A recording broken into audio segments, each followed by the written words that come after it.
আসসালামু আলাইকুম। আমি মেজাজ বেত চ্যানেলে আপনাদেরকে স্বাগত জানাচ্ছি। আপনারা যারা আমাদের চ্যানেলটি নিয়মিত দেখে থাকেন তারা জানেন যে আমরা বিভিন্ন দেশের ওয়ার্ক পারমিট ভিসা নিয়ে কাজ করে থাকি।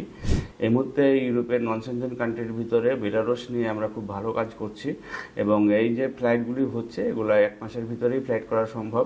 এবং এখানে যেহেতু বেলারুশে যাওয়ার পরে যে 500 থেকে 600 ইউরো বেতনে চাকরি করা যায় এবং পাশাপাশি যদি সেখান থেকে সেনজেন কান্ট্রিতে যাওয়ার যে প্রক্রিয়াটি সেটিও যেহেতু চালু আছে, সুতরাং যারা যে ইউরোপে সেটেল হতে চান তারা আমাদের সাথে যোগাযোগ করতে পারেন। যোগাযোগের জন্য স্ক্রিনে দেখানো নাম্বারগুলোতে ফোন দিতে পারেন অথবা সরাসরি আমাদের অফিসে এসে ভালোভাবে জেনে নিতে পারেন। ভালো থাকবেন, সুস্থ থাকবেন। আল্লাহ হাফেজ। আসসালামু আলাইকুম।